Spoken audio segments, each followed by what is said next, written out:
Good evening, good evening, y'all. It's Brian Forbes, and I'm back on this wonderful Wednesday, June 22nd. And we are going to have a really good show, y'all. Let me start by saying welcome, all my Black Factor family. Thank you for tuning in. And all of you all who are converts from Inside Stepping, I appreciate all of y'all. Hey, Val. I love Val. Val, that's my girl right there. Tonight, you guys, we're going to be interviewing a young lady who I have had the pleasure to have a conversation with, and she has brightened my outlook on the future. Let me say hello to my Oh So Smooth radio family, my man DJ Shorty Smooth over there with his group of wonderful people who frequent his network. I appreciate each and every one of you for tuning in. So those of you who don't know what I'm talking about, we're simulcasting as we speak with the Oh So Smooth radio family. You can hear it on his app if you'd like. You can always go to the Play Store or what is it, the Apple iTunes, and you can download the app. And you can listen to this show on Oh So Smooth Radio. In the meantime, hello, Kimberly Scott. I see you. Thank you for tuning in. We are going to have a fantastic conversation this evening. We are waiting currently for attorney Maria Barlow to tune in with us. She is running from the polls to her computer so that we can talk to her.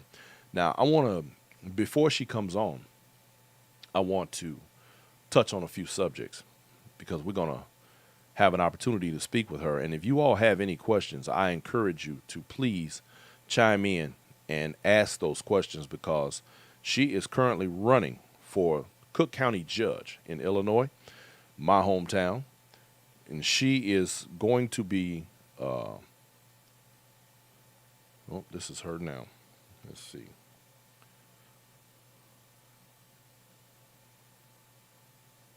I'm going to hit her up right quick. She just sent me a message and she wants to know, so we're going to ring right into her.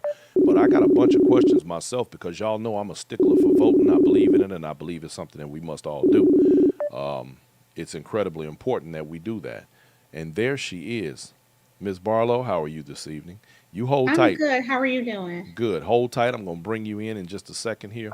So anyway, ladies and gentlemen, I want to introduce you to attorney Maria Barlow, and y'all are going to love this conversation, I guarantee you, especially if you care anything about your civic duty or our future as black people in America and the necessity for those of us who care to vote. Ms. Barlow, how are you this evening? I'm good. I'm tired, but I'm good. Well, you tired. You've been at the polls all day, right? Yeah, since Putting 9 in this work. morning. I went to 3 polls today, and I worked from my poll. I got there about 10, and I worked there from 10 to about 6:20. I was like, "Oh my God, I gotta leave because Brian's gonna kill me if I'm not on time for his stuff." No, no, no, no, So no. See, then I would need an attorney. Huh? Can I that's count? Can true. I count on you? That's So true. let give the audience some idea. I really want to talk about your your work and what you do. Let me start by saying, first of all, I was very pleased with the conversation you and I were able to have. I am always pleased when I meet a young black woman like yourself who is in a position like you are and the ability to have conquered the education system so far in that you are now not only an attorney, family law, am I correct? Yeah, that's my primary practice area. I do a Okay. couple things. Right. Okay. And to have been able to place yourself in a position of service, although I know you get paid well for it, but that for me is impressive right off the bat. I have daughters, and I'm always excited when they make their accomplishments, and I like to refer to it because I'm a girl dad. I like to refer to it as that black girl magic. So you got a That's bunch of right. that going on right now, and I'm loving it. Now you're running currently, and I want to talk about what you're doing right now specifically, because I got a bunch of questions. I got some stuff I want to talk about as we move in, because I know that you're going to offer my audience one hell of a lot of information and be able to add perspective to the reasons why we must continue to be diligent in our civic duty. Yes, So you're currently running for office as a judge, correct? I am. I Uh, am. I'm your running for your county judge in the first judicial subcircuit. So that's the southeast side of Chicago. So I go as far as about 68th Street at some parts, and then I go south through the end of the city line, and then I go from the lake to Damon. Plus, I have Dalton, Burnham, Cal City, and South Holland, and a oh little bitty wow, pinch of Lansing. that's pretty hefty. That's a pretty hefty little area there. Yeah, you know, it's interesting that judges are elected in in cases like yours, and you're on the it's early voting right now, right? That's what's happening. Yes, and not all judges are elected, so I can tell you about that as Yeah. well. Okay, And so, good. yeah, I'm I'm get going to be ready. interested because I'll learn something today, and I want to learn. I always want to learn, and I definitely want my audience to learn. So you are uh, when elected, because I'm gonna go ahead and give you that. When elected, you will be placed in a position of give us some idea what is a requirement. Have you ever sat in as a judge previously, No, having been an attorney? you can't sit in as a judge, but I have been a hearing officer before, so it's similar, except for you're hearing municipal violations. Mm-hmm. So those violations are the ones that everybody's had: parking tickets, tall grass tickets, things like that. So I've done hearing officer work, so it's very similar, Okay. where you're going to make a ruling regarding if the person is liable or not liable. But you're adjudicator. You know, you're the trier of facts, Well, I and asked I asked that question because I recall I've had lawyers all over the country for all kinds of stuff from criminal to civil. You know, it's always something, right?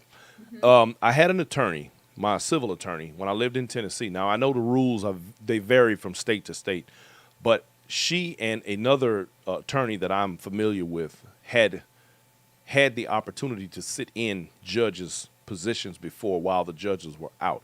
And I only asked that because there's something that I saw and I didn't know. So I don't know what the rules are in that regard in Illinois, but I thank you for You that answer. definitely can't do that in Illinois. And I'm not familiar with the process in different states. I know that in Phoenix, for excuse me, in Arizona, for instance, you can be a magistrate judge. You don't have to be a lawyer there, and you can Oh, hear things up to like a misdemeanor, up to misdemeanors or something. Because one of my friends was a magistrate judge, and so the different rules are totally different everywhere. And I'm definitely not the expert on the rules of other places. Let okay. me just And say that. and the funny thing, and I'm glad you brought that up because that was actually going to be one of the questions that I had for you. When it comes to judgeship, Mhm. the I lost that question. It'll come back to me in a minute. In the meantime, Don't because be I got nervous. no, I'm not nervous. Look, I got listen. That's the I don't have no room for that. But I have so many things that swim around in my head when I'm interviewing and we're talking about these different things because there's so much information to be had. Now, when the people of Illinois in your district cast their ballots, Mhm. they will be casting for what was the number 191? Was it? Yes, so my punch number is 191, but that's in the first sub circuit. So let me break this Okay. down Yeah, for yeah, you. yeah. Should give us the game. I got a lot of So Illinois people who watch this show. good. So in Illinois, we have, well, in Cook County Hmm. specifically, every the counties are kind of different too. So I can't speak about all the counties. Right. So in Cook County, we have sub circuits. The purpose of the sub circuits were to bring diversity to the bench. So theoretically, if you took smaller pockets of Cook County, you would get representation from those different pockets of Cook County. And so you bring minorities to the bench, you bring women to the bench, you bring different people from different areas to the Oh, bench. So that was the goal of the sub very circuits, right? interesting. But just like anything else that's created, guess what? You got smart people in the world. They're going to figure out how to game the system. And so that's what Ah, happens in the sub circuit races too. Oh man, the sub circuit is coming open. I sound this race or nationality. I'm going to move, or I'm going to move, and I put the move in quotes, or I'm going to rent. And I'm a renting that sub circuit and running that sub circuit. So that's what many people do. They get a residence in the sub circuit so that they Mm. can get on the bench that way. So it kind of thwarts the reason, but it happens all the Oh, time. so you saying that they are circumventing the system by choosing or attempting to look like they're living in a particular region so that they can run in that election?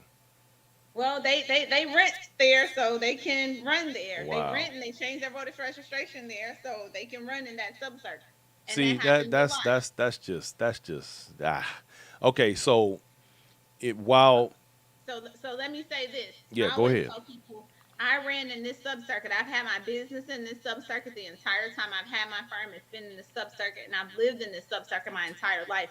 And Okay, my family has lived in this sub circuit forever. that's right. You from That's Chatham why like me? I didn't move into the sub circuit. So, if you look at my credentials, my background, my experience, it's all been in the sub circuit. So I'm familiar with it. And I feel like I'm the best candidate to represent this sub circuit. And I get to be a double minority. I'm a woman and I'm a And a black black woman. woman. So Yeah. I'm a double minority. Okay. How long have you been practicing law? Just out of curiosity. I, I've had my practice for a little over a decade.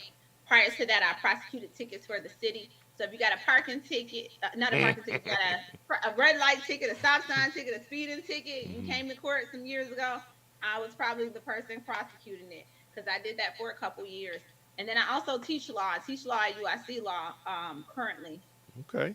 Very Well, the good. semester's over, but you get my point. So, I guess what. So you're saying that basically, and I really want to get into. Now, you practice multiple areas of law, but Hmm. what I really want to get into, you and I touched on a subject the other day, and this is actually for those of my audience who don't know this, or people that have been around my show. I wrote a book many years ago called The Black Factor. That was the inception of what created this show. This show is a spinoff of that book. In that book, I speak specifically, very specifically, about the school to prison pipeline. Now, as an attorney practicing law in the city, in a place like Chicago, which, I don't know too many people who haven't at some point or another had a run in with the law in Chicago. What are your thoughts in regard to the necessity for the application, the equal application of justice as it pertains to being black in a city like Chicago? So remember, judicial candidates are kind of limited as to what they can answer. But let me say this. Okay. Um, Based on what I see happening in the judicial system, that prompted me to run. Okay. Okay. And so I've had judges tell me to shut up, right? I've had judges As move an my attorney, bench you had judges during a that were hearing. less than friendly. Okay. Yes. No, no, they were ignorant. Less than Okay. friendly is being rude. But telling an attorney during a hearing to shut up and muting the mic and then ruling for opposing counsel is probably unconstitutional and as unconstitutional as it comes. And so that's not being less than friendly. Less than friendly is when you speak to opposing counsel and you don't speak to me when I say good morning. That's less than friendly. I can live with Okay. that. I'm fine with that. But I take issue with you being disrespectful to me because, for one, first of all, if you're that disrespectful to the lawyers that are in your courtroom, you're going to be even more disrespectful to the To the litigants. And if defendants. you Yeah. can't respect the people that are appearing in front of you, you should not be on the bench. You should not make ruling over these people's lives because the rulings that they make can change the trajectory of your entire life. And Absolutely. so, of course, I take issue with that. And so I have not seen anybody that does not look like me treated that way and disrespected that way. However, my colleagues have been treated that way, that look like me have been treated that way and disrespected that way. And we all have these stories about being disrespected like that, being called the clerk and being called the court reporter, and anything less than what they consider. And I'm not diminishing these jobs, but that is the way that they do it because they don't see us as lawyers and they don't want to respect us as lawyers. But it goes to show you their way of thinking. Because guess what? The courtroom don't run without the clerks, right? So Right. those jobs are important too. And you need your court reporter, so because that job's important too.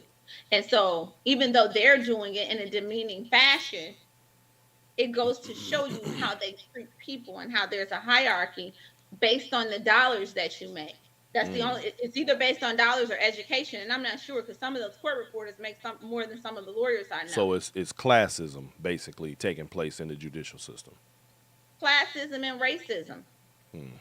Well, of course that. I guess I just left that out because we automatically already know that's what's happening. But they are on top of the racism. They're adding classism into it as well. Yeah, at times, and it's unfortunate. People don't deserve to live like that, No, I or agree be with that. subjected to that. I definitely agree. So do you have? Are you running against anyone during in the election? So I do have an opponent. My opponent was actually appointed to the bench. So what that Really? means is, and this is what I tell everybody: someone gave that person a job, right? That person has been given a job, and guess what? If someone gives you a job making over 200K a year, you're probably gonna do them a favor if they call and ask. And so Yeah. I always tell people it is imperative that you vote and you elect people who are independent Democrats. I'm an or Okay. Wait a minute. whatever Hold on. party Let's you're put a with. bookmark right there. I want to talk Okay. about that. Okay. You are running as an independent Democrat. Right. Now, I'm going to be honest with you. Up until yesterday, when I spoke with you, I had never heard of that before. And it makes perfect sense. And it's silly because you would think that with my background in the history and the studies that I do in regard to politics, I would think that automatically I would have thought of that or I would have heard of that before. But it like rung a bell for me.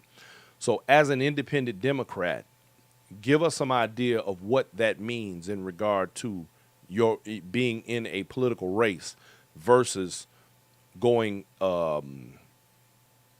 into it as a connected Democrat. So part of why you don't hear people telling you that they're independent Democrats because many of them are not. And so that's one of those hide in the ball sorts of things. And it's a mistake on behalf of many Democrats. And I think the word independent sometimes has a bad connotation, but I'm okay with people understanding that I am independent, which means one, I'm not supported nor slated by the party. So when I win this seat, it's because the people wanted me in this seat. So the party can't call me and say, hey, such and such is being indicted. We need you to do the right thing, which is what they want done, not what's Since in the we best backed interest you, of we need this favor. exactly. So I'm Quid not pro doing quo. that. I'm not going to do that favor because I don't owe them any favor, right? You didn't appoint me, you didn't support me. I'm not on your slate cards.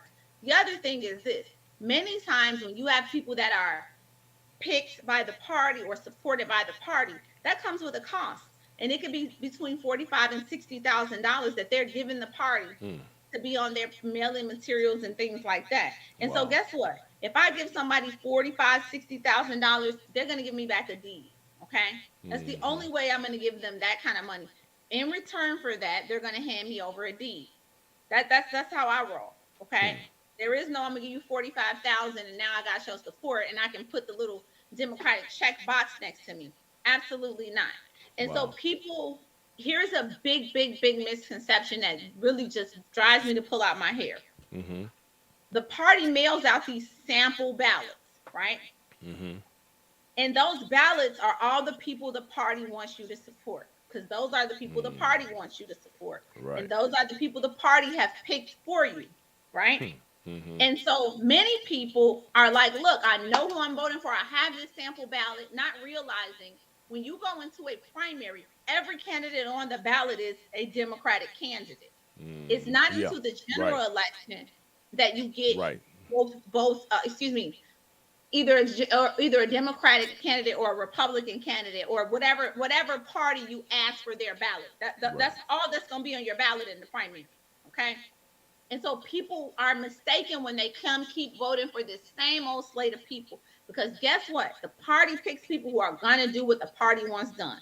And so we're in this crap because people keep picking the same people. And then they say, well, you know what? I thought things were going to be different. I voted for this person because they said they were different. Guess what? They probably were, but they've got the party's backing. So who do you pick? The person who gave you the job and who's going to keep you in it? They still Or have a risk your boss. neck? Right. Or risk your neck for some. It ain't even a boss. It's somebody you owe a favor to. Well, and I you mean, don't the way I gotta see it, pay for it. anytime anybody can control you and what you do, they basically a boss on you. I mean, you know what I'm saying? They can You call you shots. you have some control, but you gonna owe some favors. You just don't know what they are That's until unfortunate. they become due. So you got to ask yourself. And so for me, I don't do well with that. So I had to ask myself, hmm, I don't really like that. So it's a That matter wasn't a of integrity versus no integrity, or whether or not you're willing to toe the line, so to speak, partisan politics. absolutely. And I that's not something I want to be involved in. I don't want the party to feel like, oh, we gave you something. So now, no, absolutely not. You didn't give me anything. The people gave me this. And so my Right. commitment is to the people. That's very I'm interesting. doing right by the people. So, in that regard, it is, and I'm glad you're telling us this because it just shows you how much deeper politics and the machine that it operates, the way it operates, and how necessary it is for us to be well versed in it and understand it enough so that we participate in it properly, and get it right. What are your expectations in regard to the upcoming election? I mean, of course, I know you expect to win. I'd love to see you in that position because I like the way you are, the way you have you have a larger agenda that doesn't have anything Mhm. to do with the party. It has to do with your people, and it has to do with Absolutely. you doing the right thing and practicing your profession properly and doing, I Mhm. mean, whatever happened to doing the right thing. We live in a society now where it's like up is down and wrong is right, and it's gotten insane. We need sensible politics and sensible people back running this country, and I think voting for you will be a great start. Absolutely. But guess what? You want to know what happens to the people? You know that song, Cash Roots is Everything Around Me? Yeah, Part of the problem. it's a money thing. It's many things, but a lot of it's money. So, It's I many things. remember years ago the Supreme Court ruled that money, people were more able to inject money into these campaigns. Do you think that has hurt our political system over the years because there's so much money being injected into it? I, that's hard to say. I think it makes a difference. And here's why I say that. Sometimes when I'm out campaigning, I know a lot of people. I meet a lot of people because of my work that I've always done. But one of the things that I noticed that people often say, I didn't get anything from you in the mail. And so now there's an expectation that we're going to mail something. And so sometimes people are like, no, I'm not dealing with anything. You should have mailed something. But they don't realize, even though my sub circuit is pretty large, if you're going to mail to all of Cook County, you're talking about thousands and That's a thousands and lot of thousands mail of outs. dollars. So here's the thing, you got to ask yourself, and this is a conversation I had with somebody some years ago. You got to ask yourself this question: do I want somebody that really is like a neighbor to me that understands like what's happening on this block, or do I want this person that got real for real millions of dollars that's probably detached that can mail to the whole county? Because that's going to be your choice, right? You got the candidate that's going to get out here and work hard and make it happen, and you got big bucks, and big bucks is going to make a way bigger dent than the candidate that might be the person that's correct. And that doesn't mean that people with money can't run and can't do the right thing. But if your expectation is to receive a mailer or all these things, it's because you're used to dealing with candidates who have big bucks. And guess what? I didn't do a mailer. It's expensive. So, in other Those words, mailers 20, 30, $40,000. as voters, we cannot afford to be lazy about about how we gain knowledge about the candidates and the people that are potentially going to be voting that we'll be voting for. See, I have a Absolutely. problem with us when it comes to voting in general because we are too reactive rather than proactive, and I think that if we spent more time making sure that we got to the polls, we would do ourselves an incredible favor. One of the things I think I don't really understand when it comes to some of us is that they say your vote doesn't count, and that annoys me to no end because if your vote didn't count, we would not have what we're seeing right now. This great shift in politics, and the funny thing is, none of this is new, and they're working diligently to remove your ability to vote, and you think it doesn't matter. That just amazes me. when people tell me that, you know what I tell them? I Hmm. say, if your vote didn't matter, why would they try to stop you from doing it? And if Exactly. if somebody was willing to die for your vote, for you to be able to vote, it must have mattered to somebody because they were willing to kill you not to. Isn't that amazing? You know, I've done several stories. In fact, one that always stands out in my mind is the story of a man down in Florida.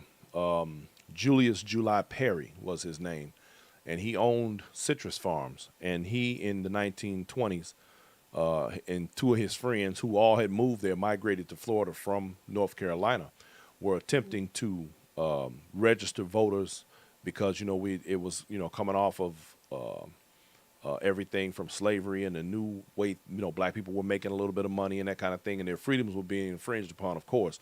But the fact that they were trying to register voters and get people to the polls and vote for their own best interest, Mhm. and they were killed. Their property was basically stolen Absolutely. and taken. And people, when you don't know your history, you're doomed to repeat it. And I really don't think some of our people are clear about how quickly we can be removed from the ability to vote can be removed from us. I mean, it literally can be just snatched away. So I'm always concerned when we are so lax. But part of how they convince you that your vote doesn't matter is because they convince you to keep voting for who they want. And that person's going to keep doing their agenda for them. Because guess what? That's what benefits them. It benefits them. You look at black society and things like that, like we haven't gone a long way.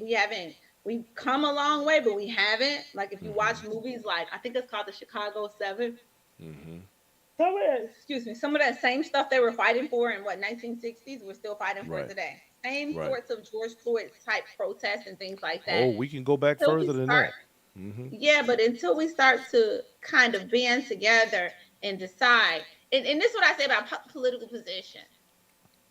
Those are the only jobs that you can do a terrible job at and nobody fires you.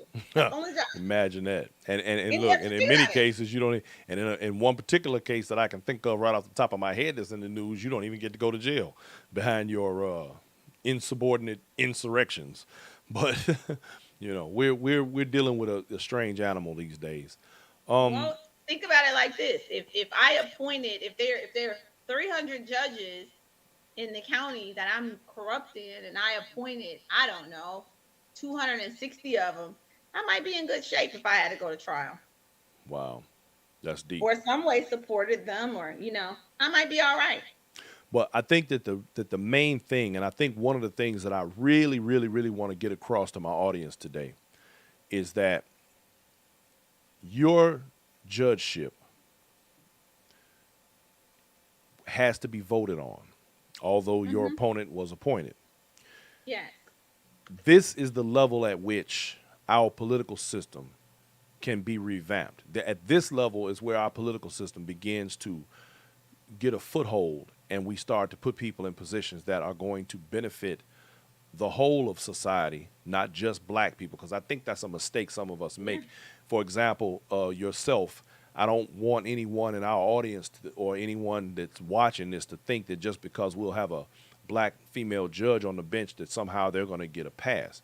What we need to understand more so than anything is that at least there will be an equal application of justice and not the Caucasian guy gets a slap on the wrist and the black guy gets 10 years. Would that be accurate? Absolutely. And that absolutely. And so funny you would ask me that. That's absolutely the case. Remember, we're still here to do a job, but we are also here to be fair, right? Right. And so we have a little bit more understanding. So for me, if I see the police pull up on three black guys and they take off running, that doesn't mean they're guilty of anything. That's a very common cultural thing, Right. right? Many that happens in many neighborhoods, many black neighborhoods. That You doesn't ever you ever necessarily watched a mean movie called you ever watched this movie called Watermelon Man with no. Gilbert Godfrey? Okay, let me tell you. I haven't. And I'm referencing what you just mentioned. In this movie, there was a typical white suburban family.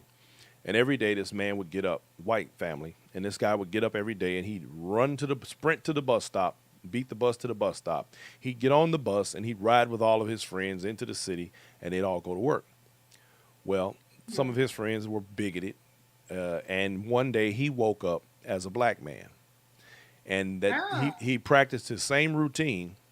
He would get up in the morning and sprint to the bus. Well, this particular morning, he was a black guy, so he gets up and he's running to the bus, and all of the white people in the neighborhood are saying, "Stop him! He must have did something. He's running."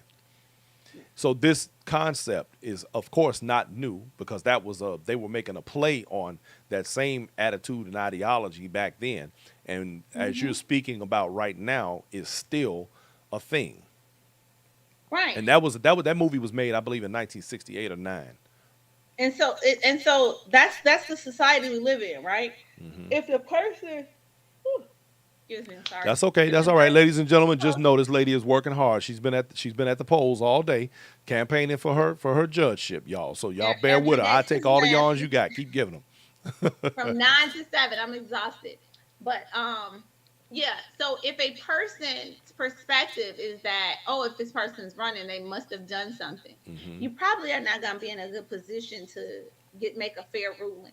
Whereas if you know, like, oh yeah, that's something typical that happens in this community and things like that, you're probably in a little better and more educated position regarding the cultural differences and Uh things huh. like that, because that becomes important, right? Absolutely. To kind of know a little bit more about who you're dealing with. But the thing is this, and I tell people this all the time: if the only time you have interaction with this culture is you seeing them appear in front of you because they're guilty of a crime, and then you seeing them on the news Or at on night because television, right? somebody did a crime, you're going to have a perspective that is very skewed because you've not spent any time in this community. You've not spent any time getting to know the people, the real people outside of the crime that they committed. But And now that's so, how I feel about a lot of officers too. I think a lot of officers who are not from particular communities should not be allowed to police those communities because our communities are always over policed anyway as it is. They always have been. yeah. And so you have to start to, but guess what? You have to start to break that down, right? And even if it's teaching your children about police, getting them to become police officers, you got to do something. You can't just complain. And so I tell Right. people, I'm running because I'm not a complainer. I'm one to step up and make change. But here is the thing. Here's the trick. Are you? You got Hmm. to go vote, right? That's I right. can't do it by myself. And when I win this seat, that doesn't mean that no black person's going to jail. That doesn't mean that, right? That doesn't mean that the That's right. law is not going to be applied. It's going to be applied fairly, right? And then everybody's going to be uh, treated fairly and respected and having their day in court. And that doesn't always happen. And so that's important that that happens.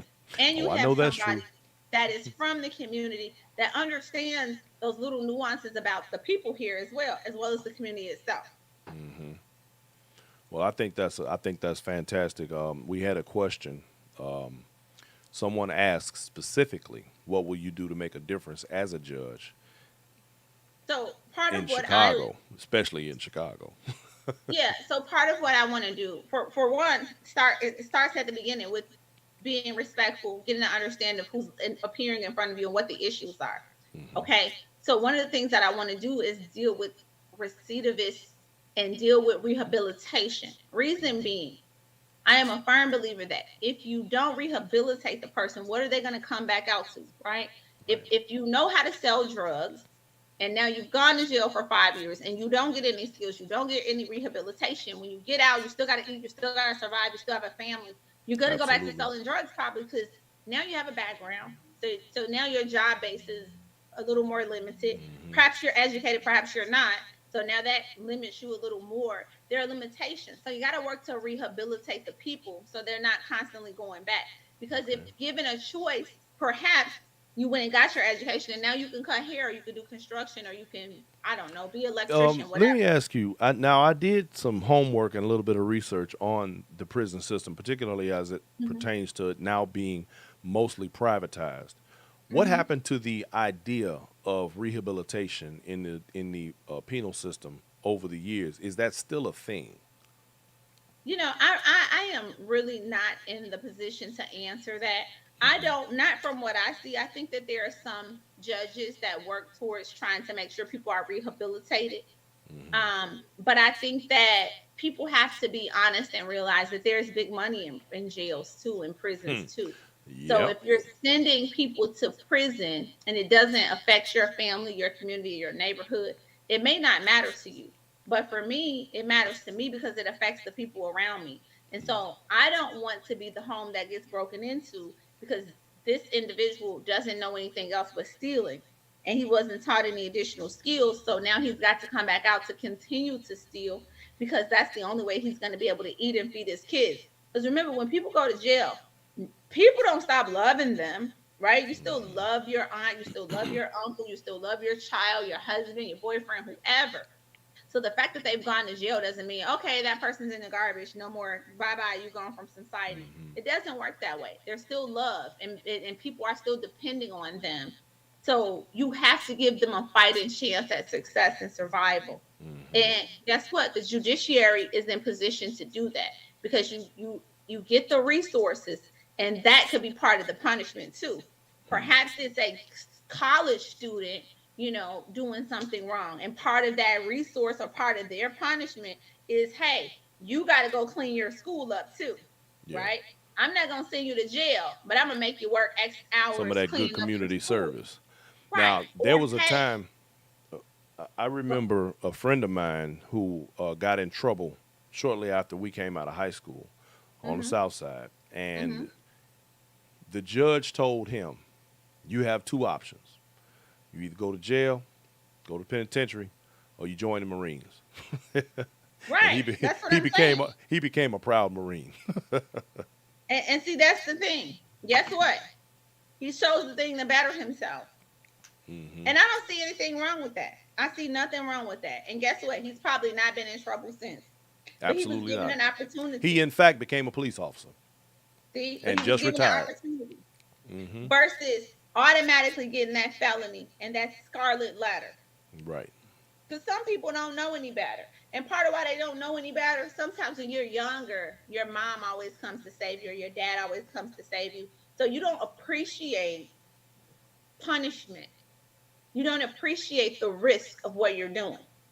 And so because you don't have that appreciation for it, when you get into that trouble at 19 or 18 in 3 days, it could change your life, right? Hmm. And so funny story. Let me tell you the story about a client I had. He got caught and he had a bunch of felony charges. Hmm. I think it was like 12. It was just a mess of a case. Anyway, I ended up getting him after a long, long time of begging and pleading, negotiating, and just everything. Listen, doing flips, doing tricks. I got him second chance probation, so he wasn't a felon. And during the pendency of our case, I'm very direct with my clients, so I had some choice words for him, like a auntie. Yeah. So he got a real stern, tough auntie talking to. Auntie And Maria. so in those conversations though, he cut his hair off because he was wearing dreads and white t-shirts and just typical, Right. Yeah. foolishness. The usual. Yeah. Yeah, unfortunately, and that was the way that it was characterized at the time. But he came in and he was a fine young man with a job and dressed appropriately for court when we got done. And I was very proud of him because I told him, I said, look, I won't help you again. I only help you once get out of trouble. And so I saved you from a felony. So you still have a chance at life. Right. And so if you do something stupid again, that's going to be on you. Right. Your mom knows I'm not going to come help you again. Reason being is because you're not trying to better yourself. You You're a still doing career criminal. foolishness. This is your second, not necessarily a career criminal, but it has to be a Well, I mean, really if you get to a place where you've been helped out more than once and you keep returning to the same stupidity, I mean, at some point oh yeah, no, this I think this was his first adult offense, but I think he took it a little more serious. He got a job, he got his life together, and I hope he's still together.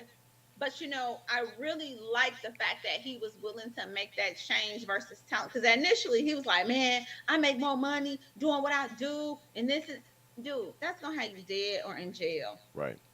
Let me And ask you a all of us question. make more money doing something stupid. Long time ago, I got into a little trouble myself in Chicago. Mm-hmm. The police officers had done some things that were unscrupulous, and they basically violated my rights. Hmm. The case was thrown out because of that. Okay.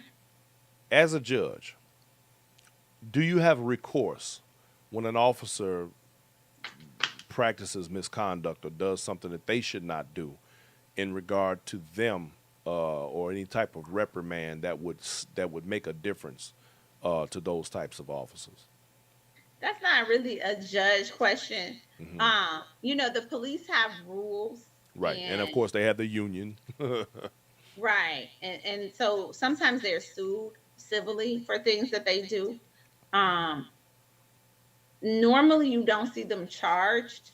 Sometimes Hmm. you do. Like I know that officer was charged for shooting somebody with a beanbag gun, Hmm. but you don't always see anything happen to them criminally, Right, because you got to remember something too. Just because you're found not guilty doesn't mean you didn't do it, and right, just because you're found guilty doesn't mean you did it. right. So it's a Absolutely. fine Well, line. and I guess I'm saying that because the judge did have some very choice words for those officers, and he did threaten them. He told them if That they, can happen. yeah, if they came back in there with that, they was gonna be looking for work. So, yeah, Hmm.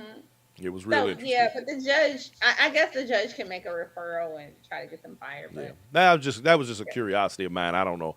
I don't, I left the city many years ago. understandable. So, in your practice in family law, that's another area that you work in. Hmm. What do you, and I'm asking you this just, I guess, as an opinion, if you are willing to give it, because I know you're under Okay. candidacy right now.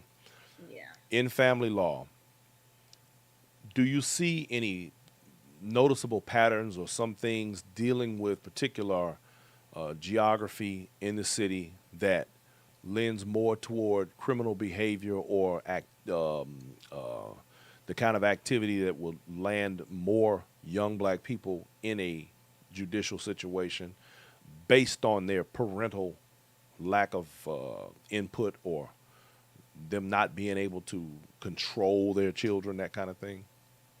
I mean, you see a multitude of things in family courts. Hmm. I do think that when you have situations where the court says you can't discipline your child, Right. that when the kids get older, that could be manipulated. Hmm. I think that if you have a parent that uses corporal punishment, that can be That can be manipulated, manipulated. It can especially go if, either way, right?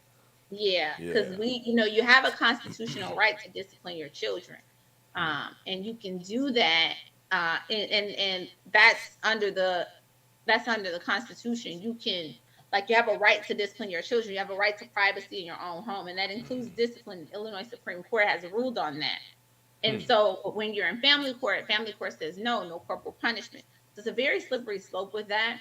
Hmm. I think that too, when you have families that are the couple is breaking up and one parent is not having the same sort of access to the children, it Hmm. can cause the children to act out. You Okay. have situations where, perhaps there is a single parent and the child is being left at home for long periods of time, and basically raising themselves. Right. And there's a What we used to multitude. call latchkey kids. Yes, and you know what's funny? I think you can't leave your kids in the house until they're like 14 now. And I was like, what? Really? Yeah. What? Huh. What? But so yeah, my friend. Funny enough, my friend told me that the other day, and I had to go look it up. I was like, huh? Hmm. And I guess I just never thought That's about it. interesting. Be a whole Yeah. lot of folks in jail. Listen. So there's just so many. There's so many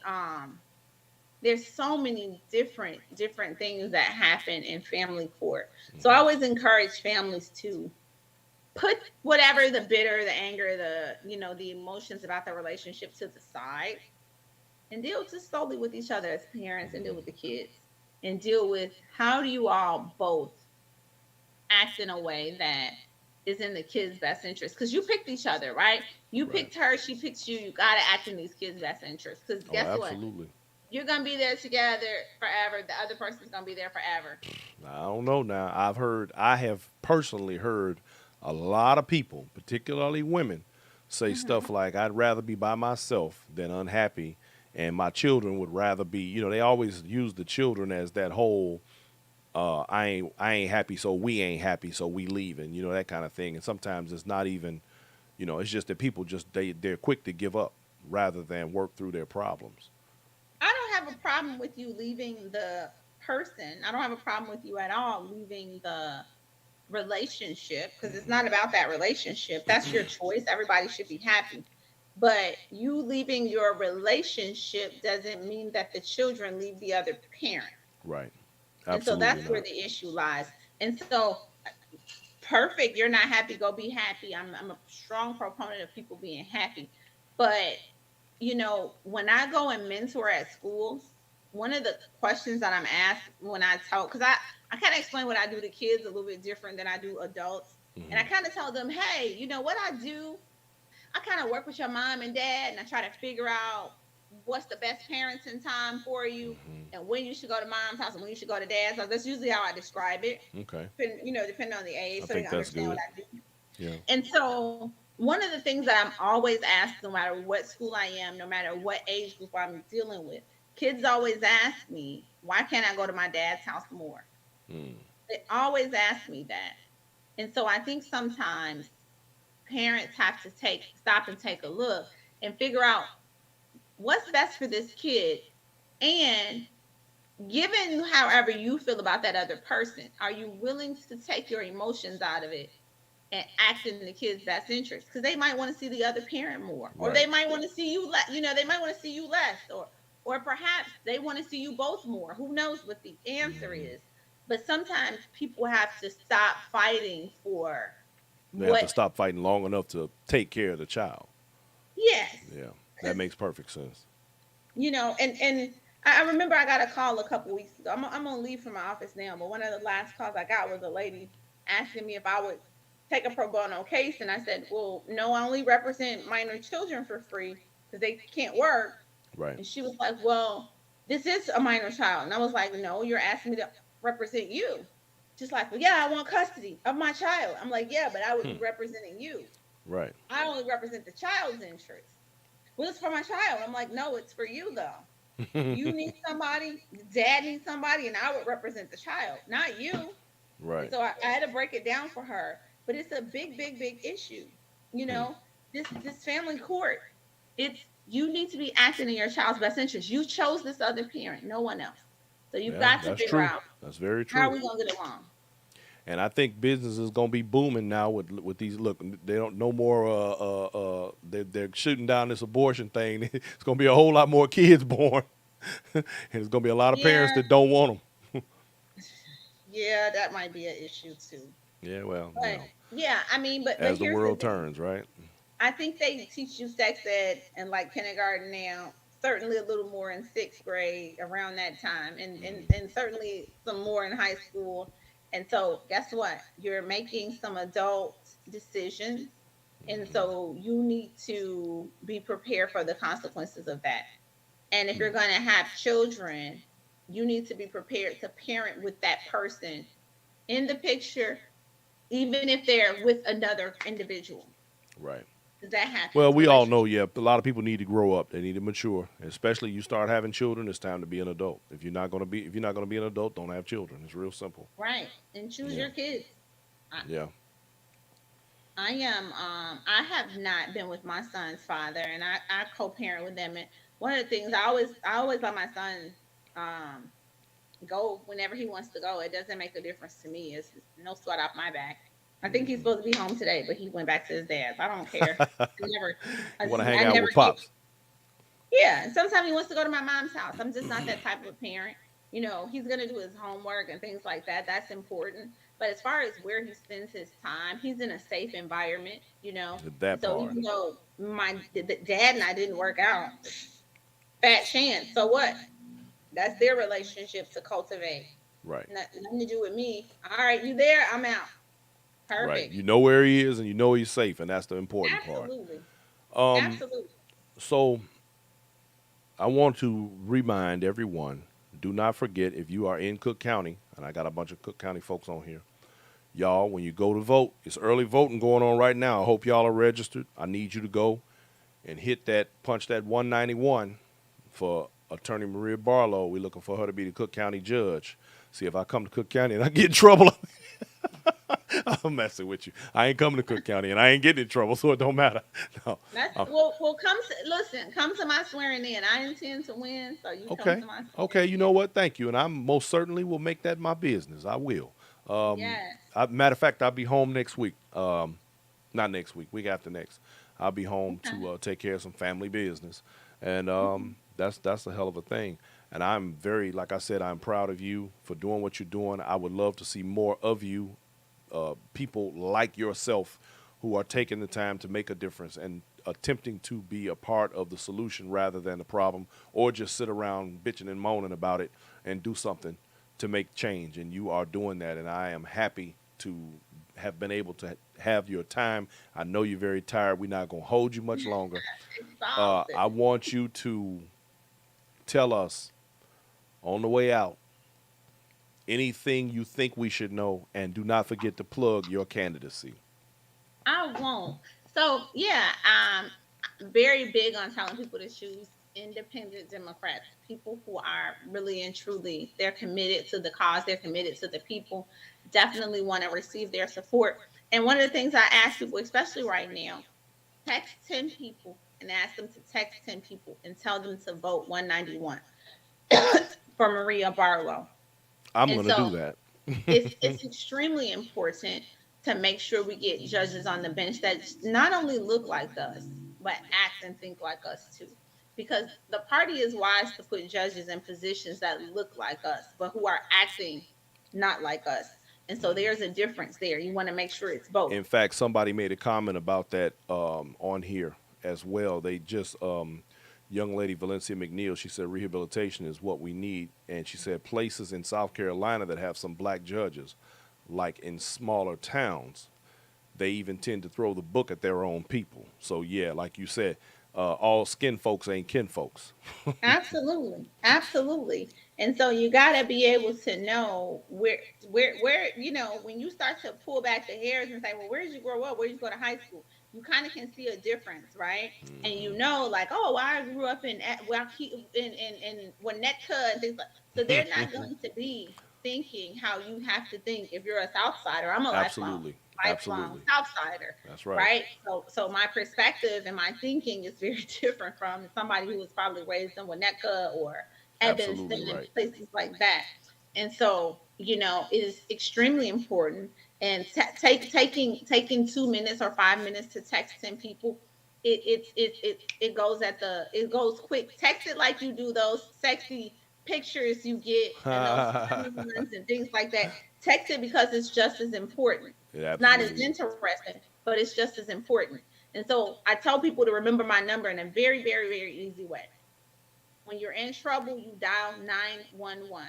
Because Cook County is in trouble, you're going to vote 191 because you want to be able to vote us out of trouble. We want to start to effectuate change. And we can do it one person at a time, or we can do it in groves. But what we can't do it is do it alone.